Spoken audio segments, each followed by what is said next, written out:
Olá, bem-vindos à nossa aula número 3 do curso Fundamentos de Física 2.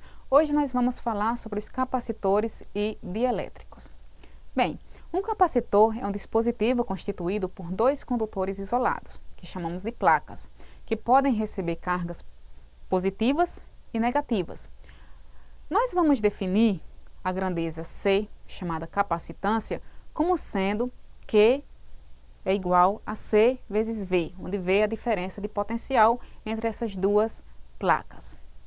Certo? Então, aqui nós temos uma ilustração do que seria um capacitor. Nós temos uma placa de área A, certo?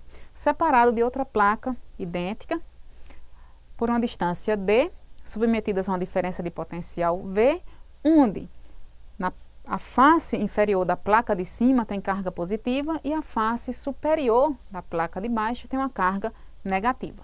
Nós podemos colocar isso em um circuito elétrico. De acordo com esta figura, nós temos uma bateria, ligamos o polo positivo da bateria à placa A, o polo negativo à placa B, certo? Claro, existe uma chave para fechar ou abrir o nosso circuito e podemos também fazer um diagrama, um esquema dos elementos do circuito, que são representados por símbolos. No caso do capacitor, nós temos duas barras paralelas. A bateria é representada por uma barra menor, negativa, uma barra maior, positiva, e a chave por dois pontinhos e esta reta. Ok? Chamamos de S. Aqui nós temos a fotografia de alguns capacitores que são fabricados em diversas formas. Como vocês podem ver, eles vêm em diferentes materiais, diferentes formatos. Vocês podem pesquisar um pouco mais a respeito deles, certo? Tanto nas referências complementares, quanto em sites na internet. Aqui nós temos o exemplo de um capacitor de placas paralelas, que é feito de duas placas de área idêntica, certo? Que está separado por uma distância D. Existe uma diferença de potencial entre eles, certo? Diferença V de potencial. E o campo elétrico estabelecido é o campo elétrico E. Foi acrescentado um resistor, que é representado por R, aí no desenho. Outro exemplo de capacitor de placas paralelas é fornecido aqui na figura 4.5, certo? Bem, quando uma diferença de tensão é aplicada entre as placas de um capacitor, o excesso de carga que se estabelece nas placas é de mesma magnitude, certo? Só que de sinais diferentes, ok? Então, aqui na figura a gente tem a bateria, vai estabelecer uma diferença de tensões entre as placas, uma DDP, e vai mover as cargas iguais e opostas às placas. Então, o nosso capacitor vai ficar com carga mais Q e menos Q. Mesmo módulo, certo? Mas sinais diferentes.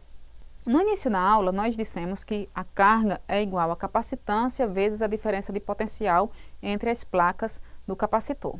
Mas o que é capacitância?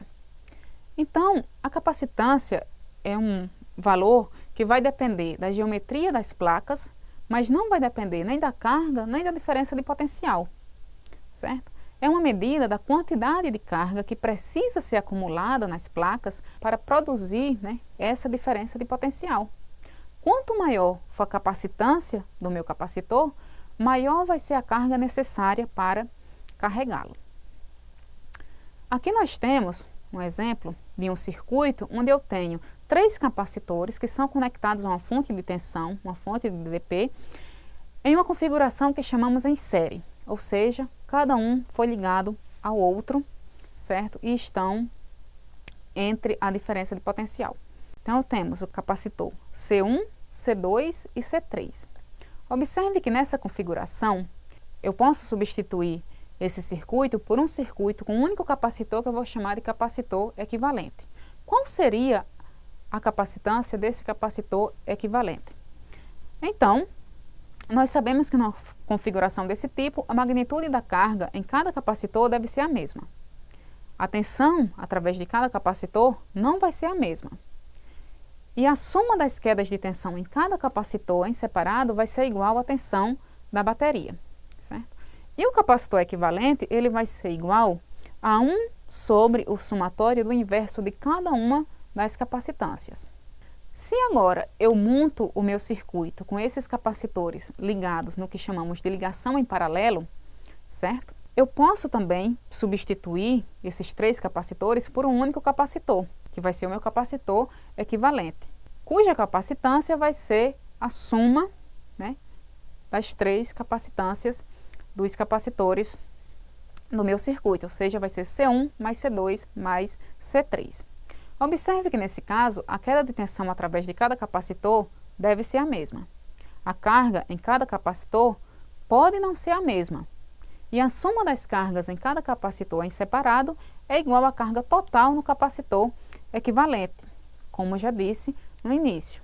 Bem, vejamos esse exemplo da figura 17.16, que mostra uma série de 5 capacitores, né, ligados de diferentes formas e submetidos a uma diferença de potencial V. Vocês devem responder a pergunta em que sequência os capacitores podem ser agrupados para se determinar a capacitância equivalente do circuito. Então, eu sugiro que vocês pensem um pouco, né, parem a videoaula, esquematizem isso na folha de papel, para ver se vocês concordam comigo que o que será feito é o seguinte. Os capacitores C2 e C3, eles foram combinados segundo a configuração em paralelo, certo? Então, agora, C23 e C4, ele pode ser combinado em série. Em seguida, eu vou ter que C234 e C5 vão poder ser combinados, né, em paralelo, formando o capacitor C2345, que junto com C1 pode ser combinado em série. Então, eu vou ter uma capacitância equivalente que vai ser obtida pela combinação de todos esses agrupamentos de capacitores cada vez maiores, que vai ser o C1, 2, 3, 4, 5.